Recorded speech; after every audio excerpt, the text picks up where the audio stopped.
Em Telegram, @maltatutor. Sempre é possível aprender algo novo. Aprenda um novo idioma. Visite irvingsusanibar.com.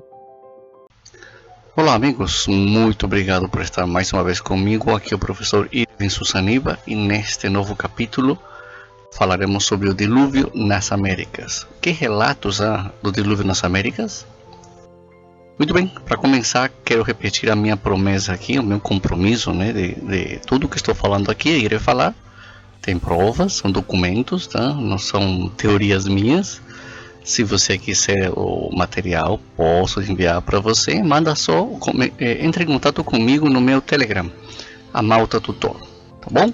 Então, iremos falar sobre isso aqui e, obviamente, tudo numa perspectiva criacionista. Ou seja, os relatos históricos, né, nos levam a acreditar firmemente que afinal Deus criou o mundo e nós estamos dentro de um processo, tá? Todos os movimentos históricos, os relatos históricos e tudo nos mostram que estamos dentro de um processo, na verdade, não tanto de evolução para melhor, né? Mas nos dá uma certeza que Deus criou este mundo e a história nos mostra isso aí. A história nos mostra, meus queridos amigos, que Deus está tentando toda hora chegar perto de nós, né? Dar um jeito na história deste mundo, sabe, para melhor. E não só que nos afastamos, somente o ser humano que se afasta disso aí. Muito bem, então, que relatos há sobre o dilúvio na América? Isso aqui nos mostraria que se os habitantes da América, os antigos habitantes da América, né? Eles partiram de um lugar comum com os outros seres humanos, então eles trouxeram para a América os seus relatos, tá? E que relatos há? Muito bem, a história de hoje começa no século passado.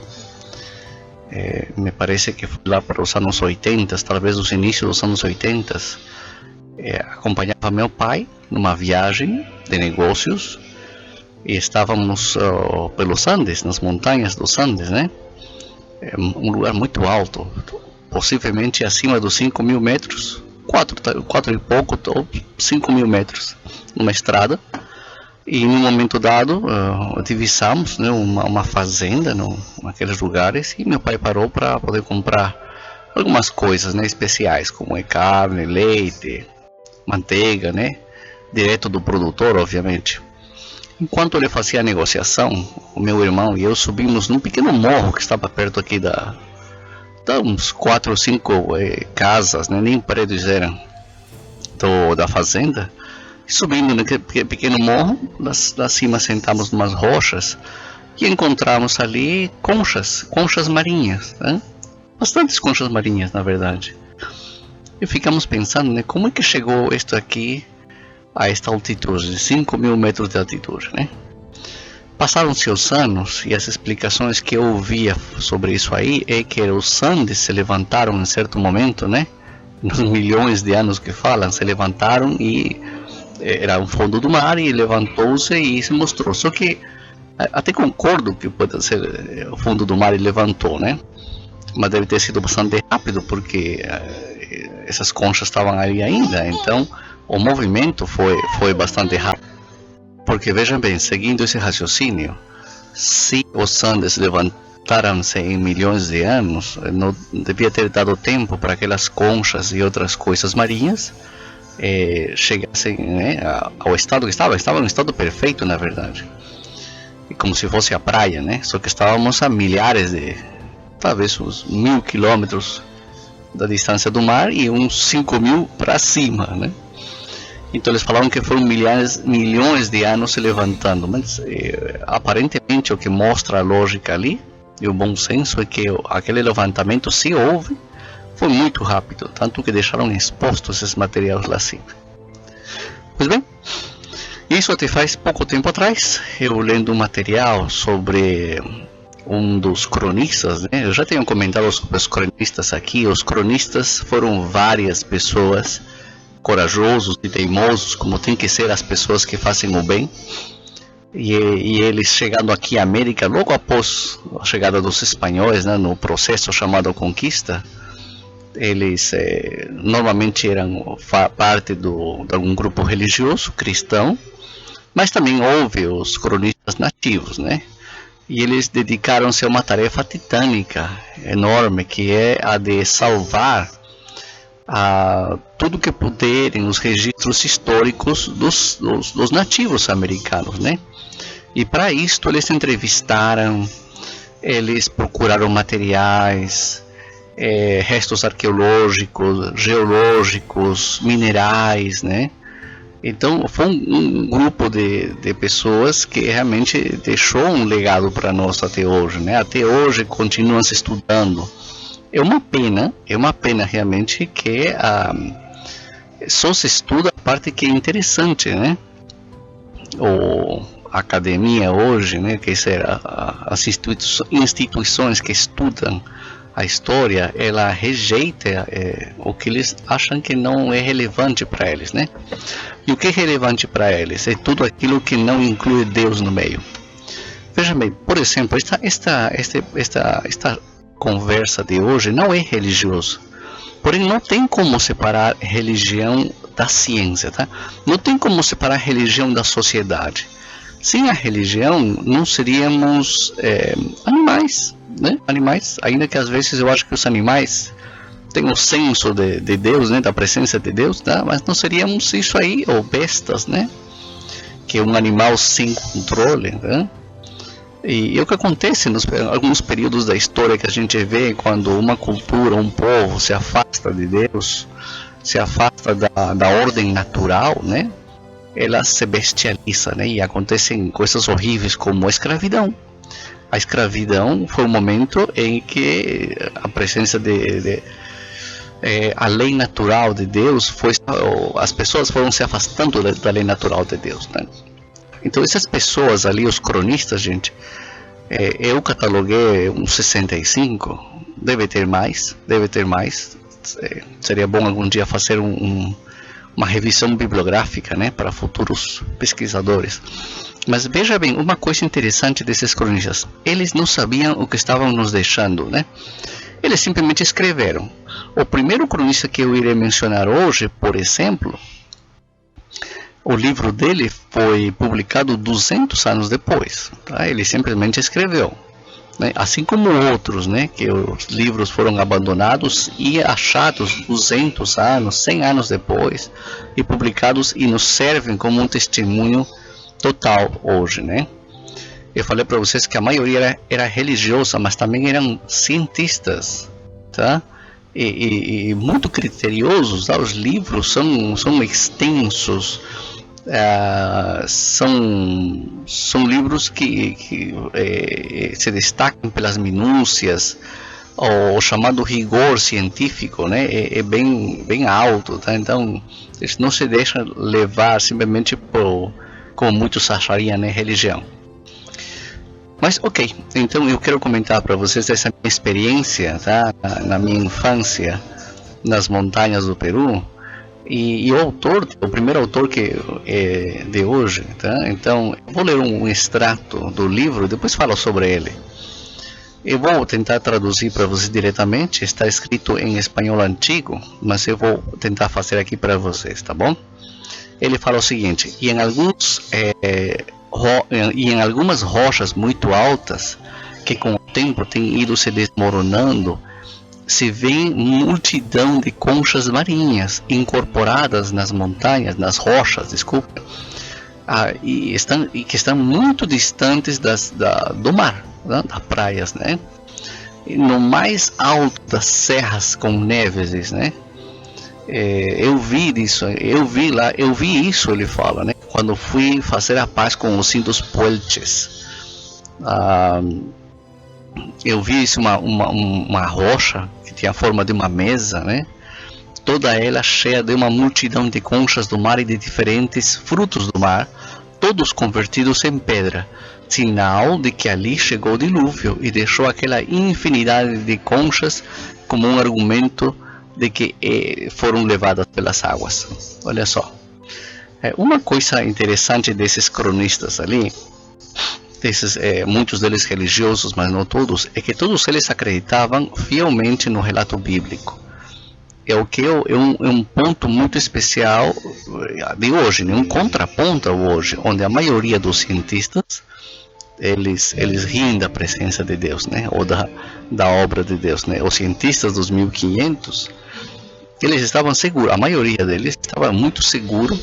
O único que não entendiam é como, né? E por isso mesmo, por exemplo, esse autor aqui, eles foram atrás dessas coisas, né?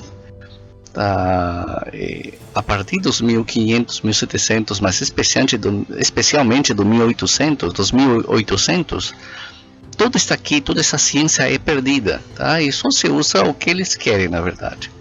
Muito bem, o autor de hoje chama Padre Diego de Rosales, nasceu na Vila de Madrid, ou seja, o que hoje é a capital, né, no século XVII, ou seja, os 1600, né? E possivelmente o ano 1605, né, dadas as condições da época para ingressar à Companhia de Jesus, que são os jesuítas, ele era um jesuíta, tá? Também se imagina que Rosales, ele pertencia a uma família de boa posição econômica.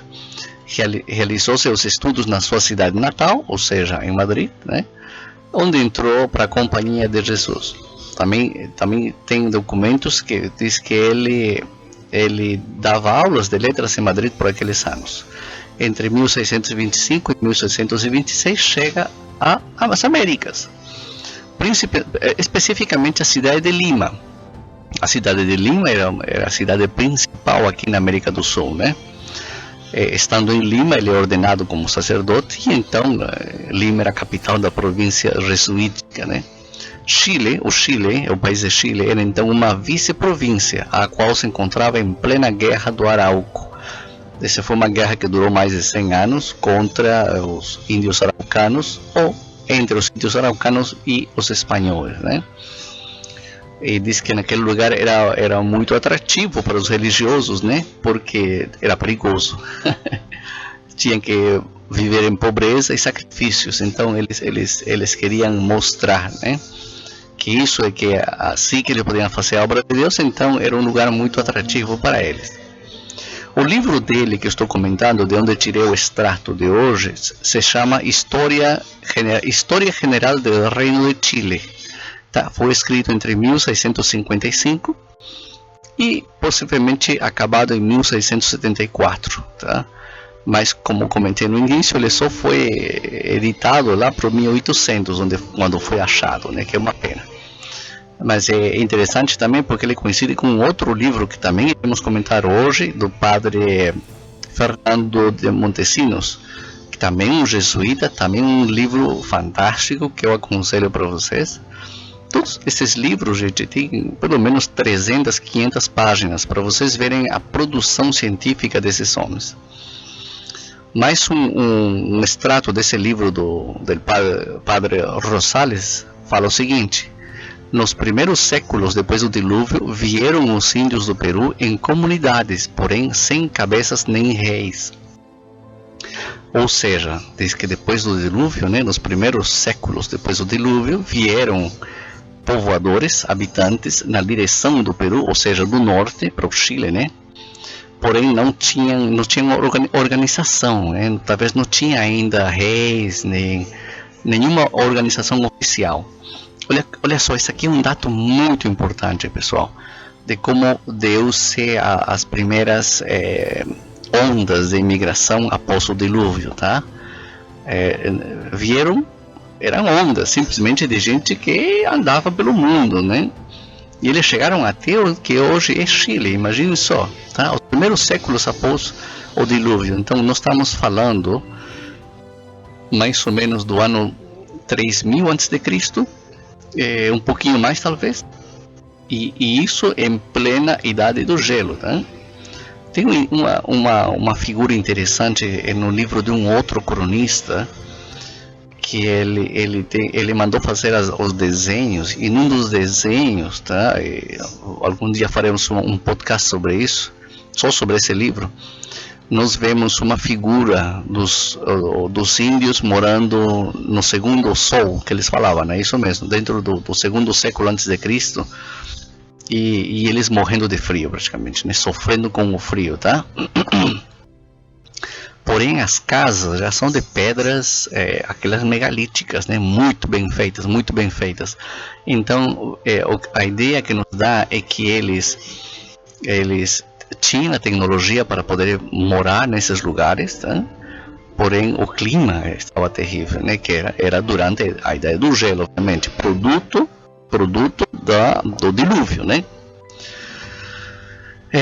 Mais um comentário aqui do padre Rosales, dice: completa e rápida fortuna acompanhou ao embaixador jesuíta nesta primeira viagem ao coração da cordilheira, pois trouxe paz às tribos inquietas ou irrequietas. E ainda na sua jornada ele recolheu, né, preciosas amostras de geografia, né, de botânica e de geologia, cuja ciência apenas era, nessa época, uma espécie de nuvem que envolvia a Terra dos dias do Gênesis. Então ele era um cientista, tá? Nas suas viagens, né? Ele ia, que era pacificar os índios na região, tá? Mas também recolhia, né?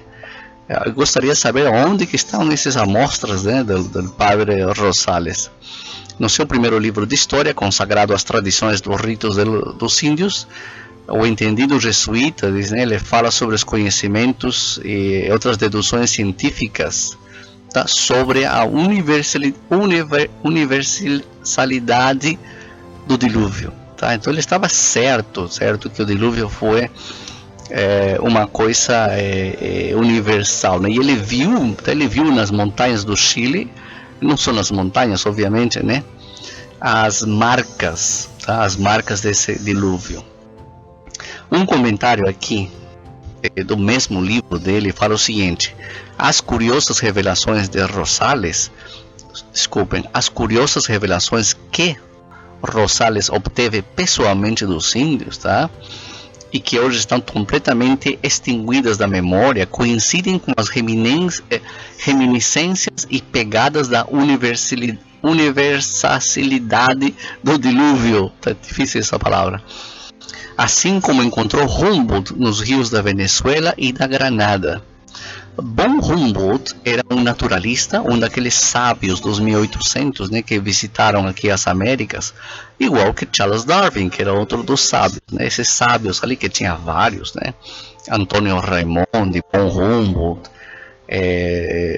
Charles Darwin, eles percorreram o mundo, tentando entender o mundo, tá? Porém aqui diz que Bom Humboldt, que eu conheço, já ouvi falar muito sobre ele e tudo, né?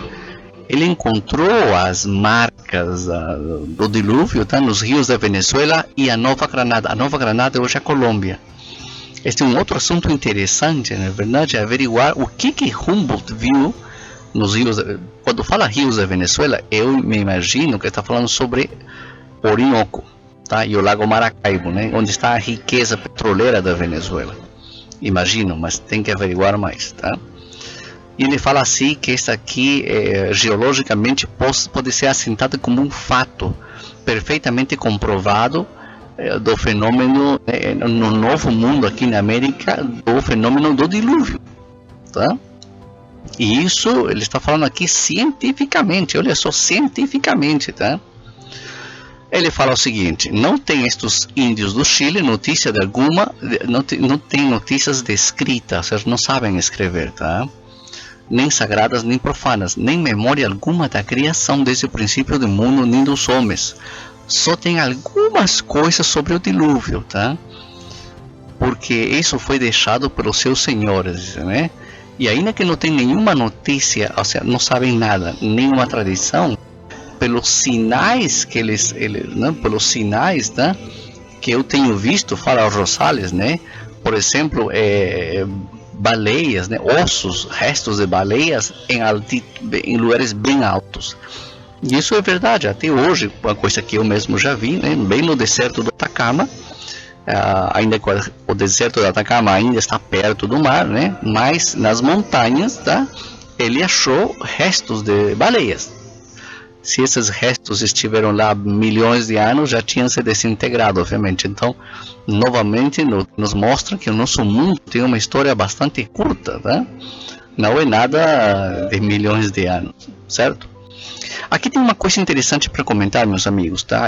Os autores modernos, né, citam que as tradições andinas, como o caso dos mapuches, né, não se referem ao dilúvio, porque não contém os elementos do relato bíblico. Olha só que chega a ser infantil essa negação. Então eles falam, como não fala de um Salvador, né, tipo Noé, né, pode ser com outro nome, e por exemplo, que eles não falam que o dilúvio, que a destruição do mundo pela água não foi produto do pecado e tal, então tem que ser outra coisa, tá? É muito infantil essa interpretação, certo? O que eles queriam? Que eles queriam que Noé mesmo escrevesse ou falasse para os mapuches, né? Não. Depois de tantos séculos, gente, das fontes primárias, imagina, os índios mapuches, quando se encontra com os espanhóis, são no ano 1500, 1600, tá? Ou seja, e as primeiras ondas de imigração aqui para as Américas que chegam até essas regiões, estamos falando de 2000 anos antes de Cristo. Ou seja, 3.600 anos por baixo depois. O que eles querem? Que estejam todos os detalhes? Não, né? Obviamente não. Mas para vocês verem como sobrevive ainda, depois de tanto tempo, sobrevive a tradição, né? Sobrevive, tá? E qual que é a interpretação sobre isso do padre Rosales? Aquela de que eles não têm todos os detalhes. O que o padre Rosales diz? Ele fala o seguinte: porque ainda que estas e outros sinais conhecem os chilenos uma inundação geral, o demônio as mistura com tantos erros e mentiras que não sabem que tem havido um dilúvio que castigou os pecados, tá? Cuja tradição tem se passado de padres a filhos. Então, olha a interpretação e a explicação que o padre Rosales faz deste fato de que a história do dilúvio não está bem contada pelos índios mapuches. É fantástico, né? Ele fala que, obviamente, depois de tantos séculos, gente, tá? Ele foi misturado, né? Ele fala o demônio misturou, né? Obviamente, né? Não no sentido direto, mas sim, né? Então ele já tinha muitas, uma mistura, mas a essência está ali. Isso aqui, gente, é uma coisa muito sintomática quando eu leio isso aqui. Quando eu entendo isso daqui, tá? Que uma pessoa de 500 anos atrás tenha um juízo mais claro que os nossos cientistas atuais, né? Simplesmente estes povos de hoje relatam depois de tantos séculos, né, foi se contaminando realmente os relatos, né, depois de tantos séculos.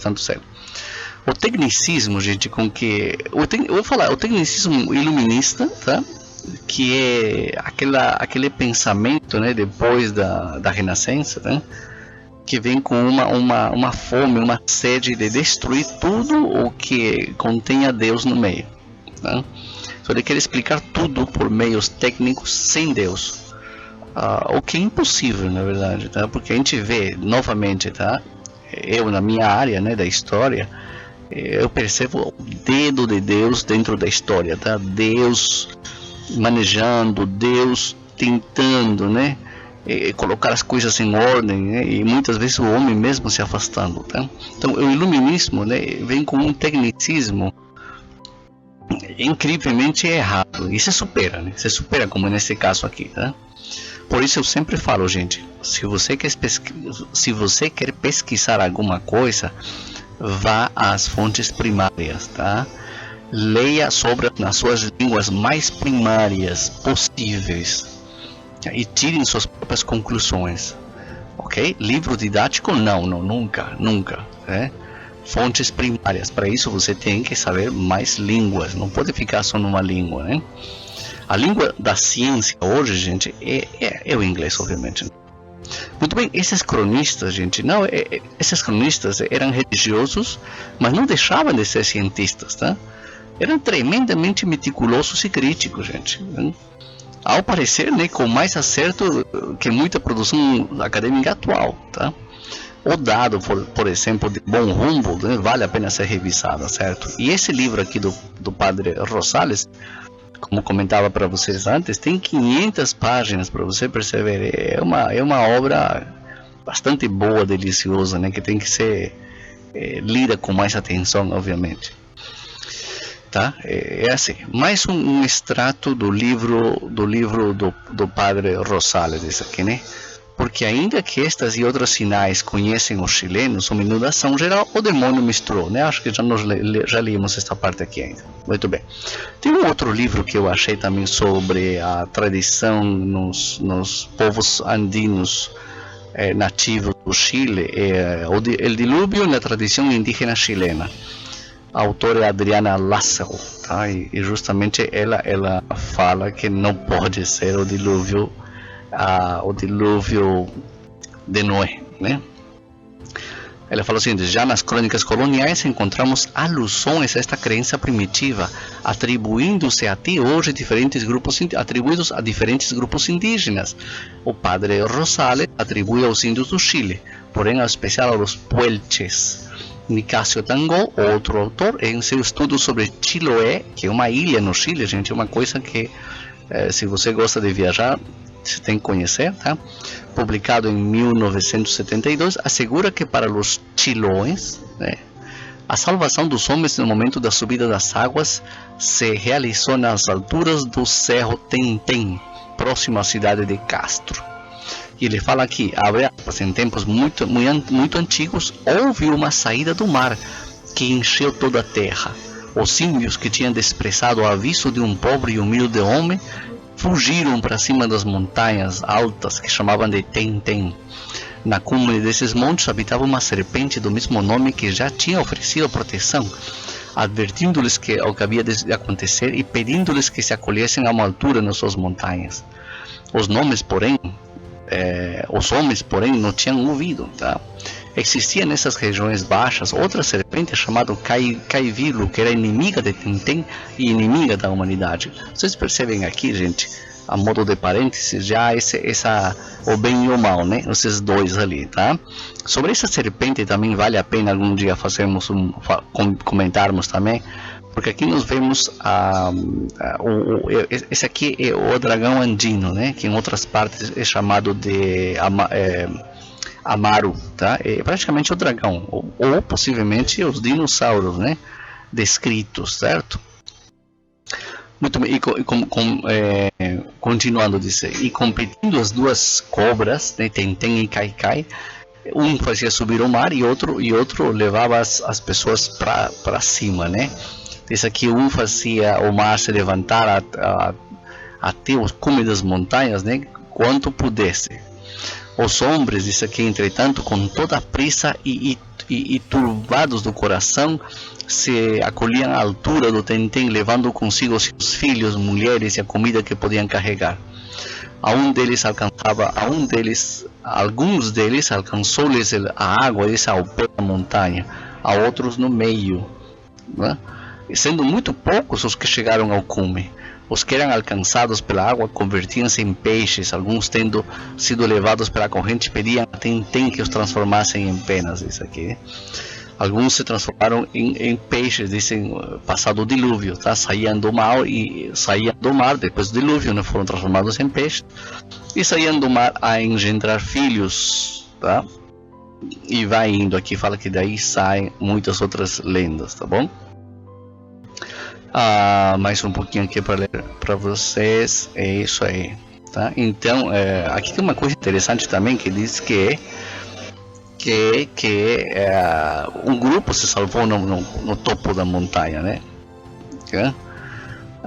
E aqui olha o comentário do padre Rosales. Na escuridão deste conto, parece que a gente vê que nenhum relâmpago, diz alguns vislumbres da verdadeira história do dilúvio, tá? Porque reconhecem a inundação geral e ter salvado só alguns homens e algumas espécies de animais, tá? E ainda por ter tido avisos do dilúvio, certo? E ainda oferecer um sacrifício depois, certo? Ele fala assim, mesmo tendo uma mistura de erros e uma luz confusa com bastantes trevas, né? Eles não ignoram que os homens escaparam desse enorme dilúvio, tá? Então, para vocês verem, isso aqui está na página 71. E ele fala mais uma coisa aqui, diz, né? E saber isso já é bastante, porque imaginem-se nós, olha, pessoas, ele está falando de nós de 1500. Imaginem-se nós que nós temos as Sagradas Escrituras, e mesmo assim a gente não sabe o nome da mulher de Noé e nem das suas noras. É verdade, não sabemos o nome dos 3 filhos, né? O Sem, o Jefté, né? E Cã, né? Mas não sabemos o resto. Agora tem uma coisa aqui muito interessante, que tem outras que nós vamos ler daqui a pouquinho, outras histórias também do mundo andino sobre o dilúvio. Em todas falam que os homens se salvaram em algumas montanhas. Então, será que mais gente se salvou fora Noé, fora a Arca de Noé? Bom, o padre Rosales, ele levanta essa questão para você ver como era o pensamento deles. Ele era um padre, mas ele não, a mente científica dele, né? Ele não deixava de ter de ponderar os porém, tá? Isso é uma coisa que está acontecendo hoje no século XXI, quando há algumas ramificações da ciência não ousam, né? Eles se escandalizam quando alguém duvida deles, né? Quando você duvida da ciência, não acabou a ciência, né? Ele virou um dogma. Então a ciência é ciência porque ela sempre é colocada contra as cordas, né?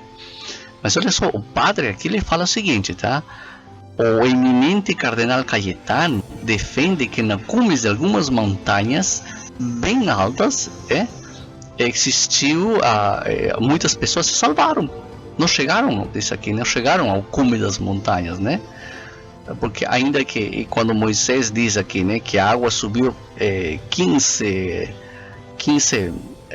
aqui fala cotovelos, né, sobre os montes das montanhas que estão debaixo do céu. Aqui eu falo o seguinte, a ideia aqui de Rosales é o seguinte: as montanhas que chegavam até embaixo das nuvens, tá, foram todas cobertas.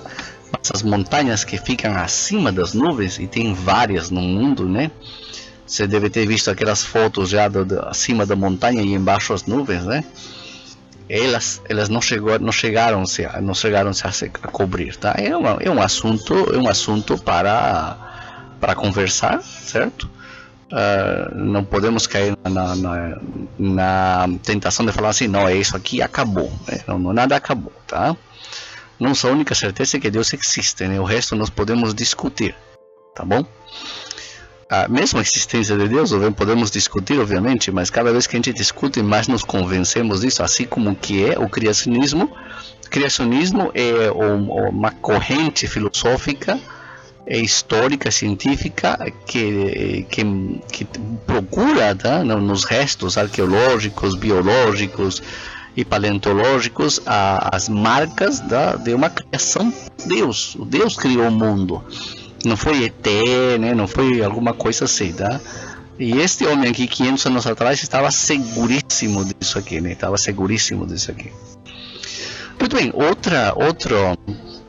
outro documento antigo nos vem do México, tá? Do Códice Chimalpopoca, tá? Dos anais de Cahuatitlán e a leyenda de los soles, a leyenda de los soles. Eu quis trazer isso para vocês aqui, para vocês verem como a mesma história, né? A mesma história ela é contada de modos diferentes. O que para mim, na verdade, prova mais uma vez, como dizia o padre Rosales, né? Que mesmo com os erros, nós percebemos que ali tem uma substância que é o conhecimento, né? De que aconteceu esse evento. Nós hoje estamos falando só sobre o dilúvio, tá? Mas podemos falar sobre outras coisas, né? Sobre alimentação, sobre outras práticas que os homens americanos tinham e que nos demonstram que eles tiveram um contato com uma fonte primária lá na região do Cáucaso, né? Lá naquela região, certo? Muito bem, a leyenda de los soles é uma lenda, se me equivoco, azteca, tá? E que fala que o mundo passou por várias fases, tá? E que se destrói. Quando acaba essa fase, ela se destrói, tá? E o quarto sol, né? Ele fala que nós estamos começando o quinto agora. O quarto sol é o sol que foi destruído. O sol é o período, tá? É uma coisa interessante que os incas também falam sobre sol. Primeiro sol, segundo sol, tá? Então eles falam que esse quarto sol foi destruído pelas águas. Então deixa eu ler um pouquinho para vocês aqui, novamente vou tentar traduzir diretamente para vocês. Por ordens de Huitzilopochtli, são os nomes astecas, são difíceis, Chalchihuecueye, diz aqui nas beiradas das montanhas Esmeralda, diz os homens povoaram novamente a terra, fala aqui, foi no final do terceiro sol, começo do quarto, né? Sob o comando de Neni e Tata e os sobreviventes da passada destruição. Estes homens seguiram a conduta que os deuses dictaram-lhes, alimentando-se de Nahuitzotl, o quarto flor, tá? A Texatlipoca não estava conforme com toda essa bonança e corrompeu o outro deus, né? E obrigou a destruir pela quarta vez a humanidade. A deusa, tá, que deve ser Texcatlipoca, né? A deusa aparece acima de uma montanha chamada Atepetl, em el dia de Nahuatl, e no momento que ela cravou na terra o seu cajado, começou a chover. Então, olha só, choveu por 52 anos, tá? Em Tlatipac. E comovidos pela desgraça humana, os deuses decidiram converter os homens em peixes. Os quartos sol desapareceu no ano 4. A água durou 676, tá? E foi chamado Atoniwa, sol de água. Choveu tanto que ao final os céus perderam o equilíbrio e se colapsaram sobre Tatlipac. Os deuses decidiram reparar o seu erro no ano de Setlocil, que reuniram ao Teotihuacan para deliberar sobre o que fariam. Então veja o seguinte aqui, algumas pessoas falam o seguinte: está vendo, o relato bíblico não presta, porque tem essa aqui que fala que choveu 52 anos, né? E que foi não sei o que outro deus, tal. É o que nós falamos, gente. A gente não pode esperar que tenha os mesmos personagens e tudo, que seria bom, mas nós temos que ir pro core, né? Pro núcleo da coisa. No núcleo da coisa você percebe que é um evento que aconteceu. Você sabe que o que mais eu não gosto muito de datas, eu gosto de eventos. Então, o dilúvio aconteceu. Então aí nós temos que perceber por que, né, os motivos, na verdade, e essas características. Por exemplo, aqui choveu tanto que todo mundo morreu. E aqui fala um pouquinho antes, um pouquinho mais, fala o seguinte: os 4 irmãos criaram a 4 homens, tá? E depois entraram na terra e emergiram dos 4 pontos cardinais, cada um convertido em um frondoso árvore, e etc, tá? Que mais para aqui? Isso mesmo, tá? Então é isso aí. Tem mais detalhes aqui, mas acho que esse é o mais importante. Então, aliás, esses 4 irmãos me lembrou muito também, me lembra a uma história andina peruana, se não me equivoco, sobre os irmãos Ayar, né? Que essa é a outra história do Gênesis deles, que tinha, depois do dilúvio, né, apareceram 4 irmãos, né, com suas famílias, obviamente, tá? Parecem muito os três filhos de Noé, né? Só que são 4. Como é possível, tá? Não é possível, simplesmente acontece e a história está um pouco mudada. Muito bem, agora nós vamos aqui para a América do Sul, tá? E eu vou mencionar vários autores, vários cronistas e o que eles falam sobre o dilúvio. O primeiro deles é o autor chamado Martín de Murua, tá? Martín de Murua, no seu livro História General do Peru, Origem e Descendência de los Incas, edição de 1962, na página 21, ele fala: dizem os índios que quando o dilúvio caiu sobre as pessoas, né, da cidade de Pacaritambo, 5 léguas de distância do Cusco, havia uma caverna e uma janela. E depois, desculpa, começar de novo. Dizem os índios que quando o dilúvio acabou, as pessoas do povoado de Pacaritambo a 5 léguas de distância da cidade de Cusco, de uma caverna, por uma janela, saíram e saíram na frente do Inca, e eram 4 irmãos, justamente o que eu mencionei para vocês. O interessante aqui seria ir in situ, né, pessoal? Ir ver que montanha é essa aqui, a 5 léguas del Cusco, né?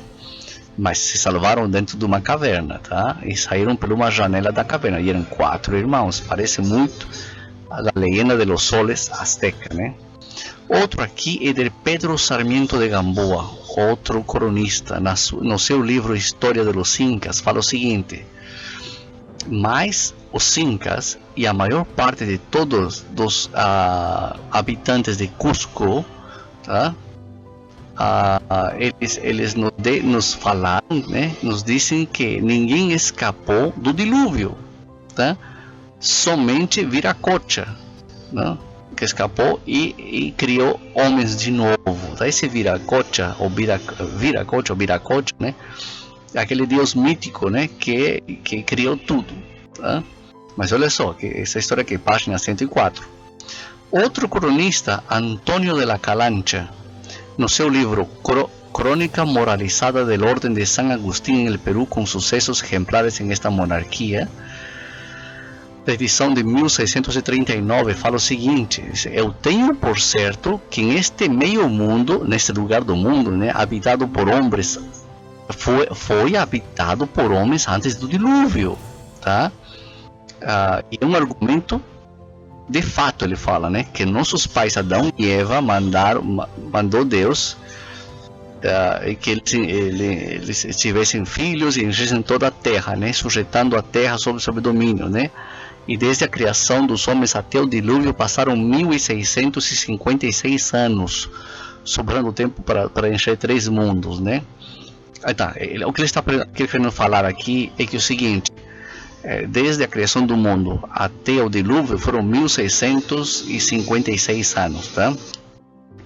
E ele fala o seguinte, que foi tempo suficiente para o ser humano povoar todo o mundo. Então ele está com certeza, tá, que o ser humano chegou à América. Eu também, obviamente, né?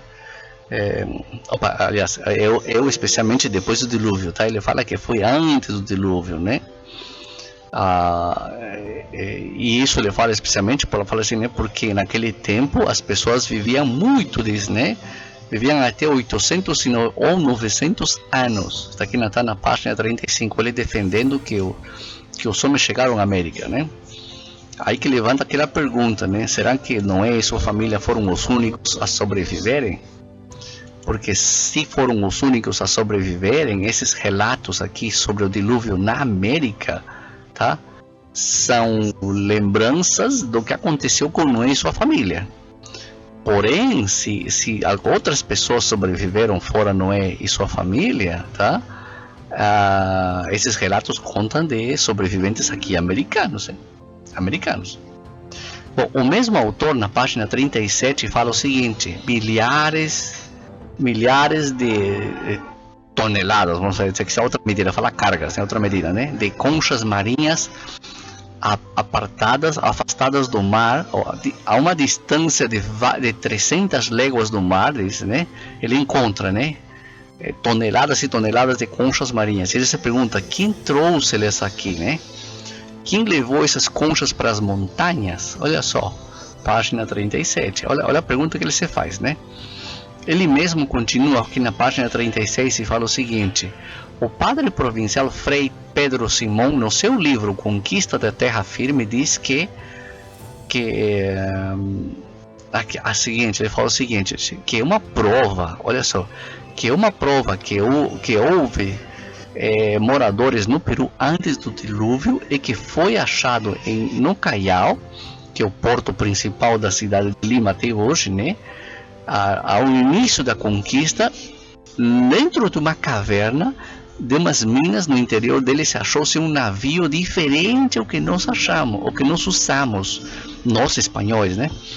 Coberto de bastante terra, diz aqui, quase embaixo da terra, né?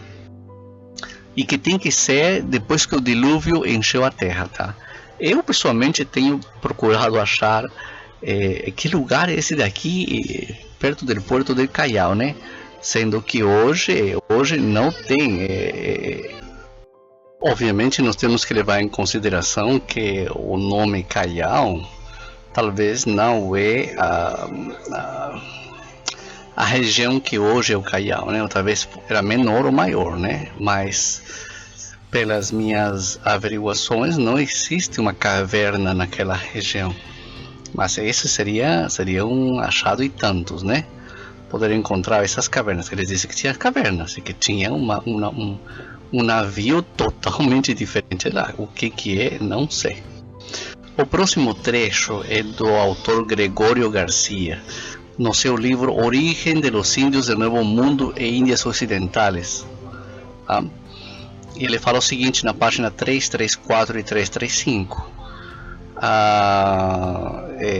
O que contam os índios peruanos sobre a sua origem, conforme a relação dos autores citados anteriormente, do qual o que podemos entender, sem dúvidas, que os índios, tá, souberam sobre a criação do mundo e a formação de Adão, Eva, o dilúvio e de Noé e sua mulher.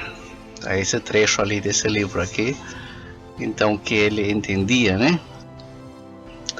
Que os índios americanos, eles com certeza eles souberam sobre a criação, né? O outro trecho é do livro do autor Andrés Rocha Diego, no seu livro Tratado Único e Singular del Origen de los Indios del Perú, México, Santa Fe e Chile, publicado em 1891.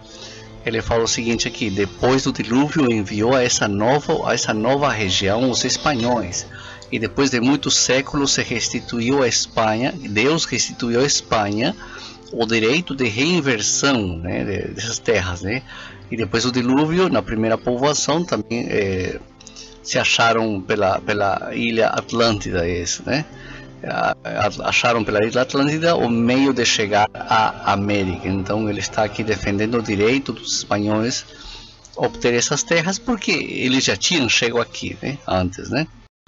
Outro autor, Jerônimo Román y Zamora, no seu livro República de Índias, Idolatrias e Governo em México e Peru antes da Conquista. Ele fala aqui na página 51. Estas pessoas, né, ainda que eram bárbaros, ainda souberam sobre a criação do mundo e o dilúvio. Não como nós acreditamos e sabemos, mas confusamente, e mesmo assim diziam que antes não tinha nem céu, nem terra, nem lua, nem estrelas. Na página 54 ele fala o seguinte, né?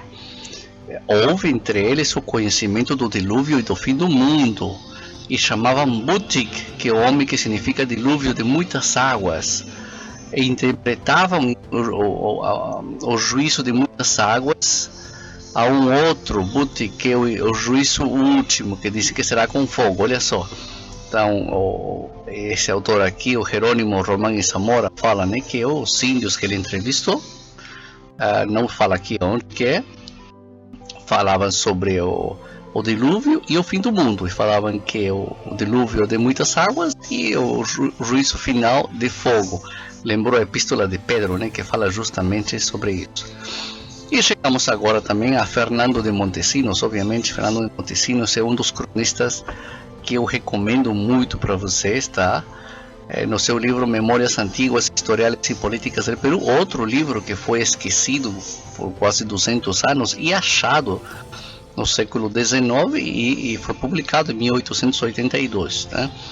E ele fala o seguinte: depois que Ofir povoou a América, instruiu seus filhos e netos no modo de observar a Deus e a lei natural, olha só, e viveram nela, aqui na América, né, durante muitos anos, comunicando esses ensinamentos de seus pais a seus filhos a respeito do Criador de todas as coisas e os benefícios recebidos por ele, em especial falando sobre o dilúvio, né, e o livro aos seus progenitores.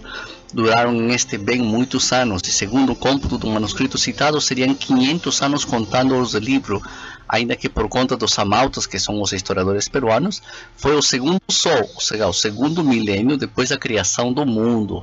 que computando o tempo pelos anos comuns vem a ser 2000 anos, dado que fosse o último do segundo sol e porque não eram cumpridos esses 2 soles quando ainda aconteceu o dilúvio, por falta para seu cumprimento 340 anos. Olha só, antes dos 2000 anos depois da criação do mundo, né, especialmente 340 anos antes, ou seja, a 1660, né, aconteceu o dilúvio. Tá? Essa é a interpretação dele. No ano 1660, depois da criação do mundo, aconteceu o dilúvio. Tá?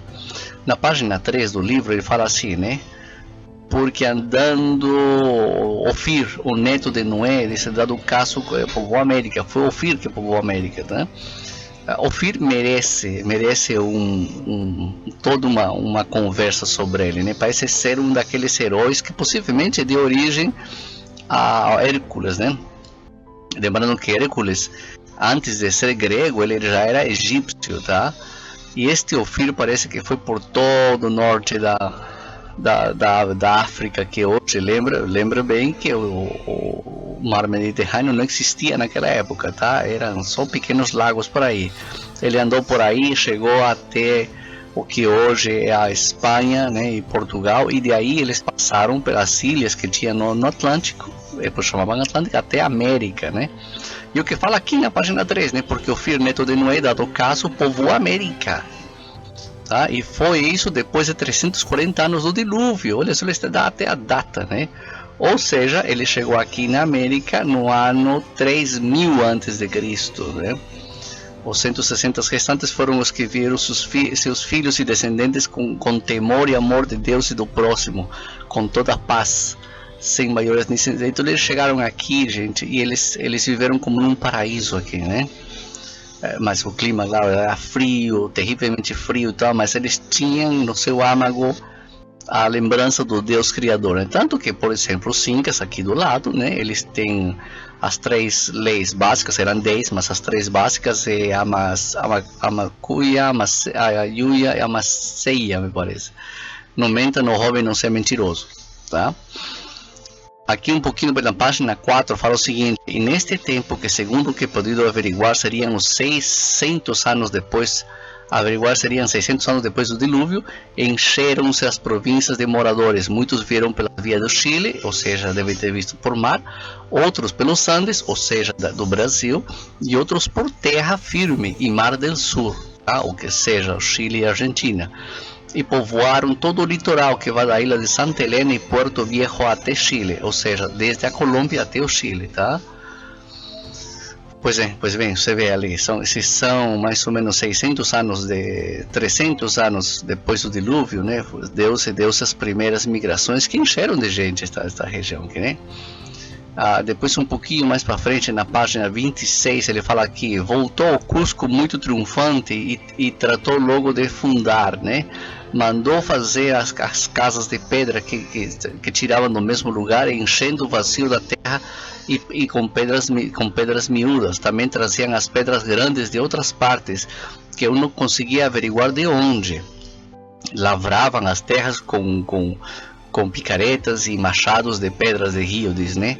Afiando-os como se fosse aço. Uns oficiais acudiam a lavrar os instrumentos, outros as pedras, outros edifícios. Para subir as pedras não tinham gruas, né? Não tinham guindastes, porém usavam, diz aqui, terraplens, né? Para ir pela parede até a última fileira das pedras, e a força da gente a outra fileira, né? Jogando as pedras por muito grande que fossem, e as ajustavam as paredes com muito pouco espaço e nível. E isto aqui eu vi isso aqui na cidade de Cusco, né? Tomando o nome que essa cidade tomou o nome do primeiro governante, né? Sinti Cosque, né? que reinou por mais de 100 anos, tá? E dizem que era muito sábio, que ensinou a lavrar as terras, que até hoje usa, né? Em este tempo se cumpriram 1000 anos depois do dilúvio, e por esta razão chamaram Pachacutic. Aqui foi outro rei, governante inca, né? Pachacutic, tá? Se você está me ouvindo, você está familiarizado com a história dos Incas e tal, você vai achar estranho isso daqui, né? Porque nunca te ensinaram na escola. Eles falam que os Incas eram uma das tribos andinas, os Quechuas, tá? Que eles começaram mais ou menos lá para o ano 1200 depois de Cristo, né? E o apogeu dele chegou lá para 1400, quando se encontra com os espanhóis. Nunca ouviram falar de Fernando de Montesinos, que conta a história aqui e que diz que eles, os Incas, né? Ou aquele grupo étnico, os Quechuas, tá? Estavam lá desde praticamente as primeiras migrações após o dilúvio, tá? Não sou eu que estou falando, veja bem, são livros aqui, livros históricos. As pessoas querem ignorar, podem ignorar. Mas quando ele fala isso daqui, ele bate certinho com os outros achados, né, as outras reminiscências do pensamento criacionista, tá? Então aqui, olha só, 1000 anos depois do dilúvio, então se o dilúvio foi em 1640, né? Então lá para o ano 3000, né? É isso mesmo, não? 2600 eles já estavam aqui na América, né? Na página 68 ele continua e fala, e dizem os amautas que por esse tempo se cumpriram 1070 anos depois do dilúvio, tá? Ele estava com certeza que o dilúvio tinha acontecido. Na página 76 ele fala o seguinte: ao redor do ano 2500 depois do dilúvio, e também por esse tempo vieram dos Andes muitas gentes, né? E se dividiram a terra para semear. Tá, esse 2500 anos depois do dilúvio coincide, gente, isso aqui dá um pano para manga para falar outra conversa, com um momento em que o mundo entra num colapso. Isso foi lá mais ou menos no tempo em que os hebreus saíram do Egito, tá? Tem uma data simbólica, né, 1177, que é o ano que a civilização colapsou. O mundo colapsou. E devem ter saído ondas migratórias, assim como vieram da migração da Europa e invadiram tudo que é o Egito, e os hititas, né? Desapareceram os hititas, que é o povo do mar, etc, etc. Então chegaram até a América, sim, tá? E eles falaram o seguinte: não viemos para guerrear, nós estamos fugindo de homens muito altos de corpo, que tinham jogado eles das suas terras, né? Então os gigantes expulsaram eles, né? E eles dizem aqui, eles passaram por lugares onde a vida estava muito rica, né? Por pântanos e arvoredas espessas, cheios de animais ferozes. O que daqui eu entendo que eles vieram daqui do Brasil. Então chegaram pelo Atlântico, chegaram aqui ao Brasil e passaram pela Amazônia até chegar na região do Peru. Na página 77 e 79, Montesinos dizem os amautas que o segundo ano do reinado de Manco Cápac, de novo, não é o mesmo Manco Cápac que você conhece na história, tá? Cumpriu seu quarto sol da criação, que são 4000 anos, pouco menos, e 2900 e tantos depois do dilúvio geral. E contando ano por ano, vem a ser o primeiro nascimento de Cristo, exatamente. Cristo nasce no ano quarto milênio, cumprido o quarto milênio, né, desde a criação do mundo. Então teve 4000 anos, 4000 e poucos na verdade, 4500 me parece, tá? Antes de Cristo, né, Senhor Nuestro. E teve este rei Manco Cápac, por esse tempo a maior potência que teve o reino peruano jamais até esse tempo. Olha só, a academia, né, a academia hoje te fala que os Incas tiveram seu apogeu no ano 1400. E aqui Montesinos, pelo que ele pode recolher da boca dos amautas, né, da boca dos índios estudiosos aqui, o auge dos Incas foi no ano 0, ao redor do ano 0, do ano 1, tá? Ele continua, teve por esse rei desse Manco, né, que por esse tempo teve a maior potência que nunca tiveram. Tito Yupanqui Pachacuti, que é o sexto Pachacútec, né, rei peruano, chamado Pachacútec, porque cumpriu-se em seu tempo 3000 anos desde o dilúvio, com eles o quarto sol da criação do mundo, que são 4000 anos. E por esse tempo vieram grandes exércitos de gentes ferocíssimas, assim pelos Andes como pelo Brasil, e entraram por terra firme e fizeram grandes guerras, e com elas se perderam as letras até o tempo que duraram. Essa aqui é outra coisa interessante, gente. quando os espanhóis chegam aqui nos Andes, eles não encontram mais escrita assim como nós temos, né? Mas teve, ele fala aqui, ó. Então, lá pro, né? Ele fala aqui 3.000 desde o dilúvio, em quarto sol, lá pro ano depois do nascimento de Cristo, lá para uns 300, 400 anos depois do nascimento de Cristo, vieram outra onda, né, migratória, né, que chega que é mais ou menos quando a Idade Antiga acaba, né, pessoal? O mundo meio que entra em um colapso, exatamente porque com a queda de Roma, né, causada pela mudança do clima. Não deve ter sido a mudança do clima, só a mudança do clima. A mudança do clima foi importantíssima, tá? O mundo entra em colapso novamente, tá bom? Um pouquinho mais para frente, na página 90, ele fala o seguinte, tá? Assim ficou por rei Roca Tito, e reinou 25 anos, deixando por herdeiro a Inti Maika Kappa. Aos 27 anos do reinado deste, Inti Maika Kappa, cumpriram-se 4.000 anos depois do dilúvio e o quinto sol da criação do mundo, e por isso chamou-se a Pachacútec VIII a este homem, né? Tá? E nesse tempo acabou o vício de corromper, e o mundo entrou em colapso novamente, né? Porque aqui tem todo tipo de pecado, desse pecado político, não tinha obediência, viviam os homens em bebedeira, assim como bestas, isso aqui, o qual durou alguns anos, até que os incas entraram e tentaram organizar o mundo novamente. Página 90.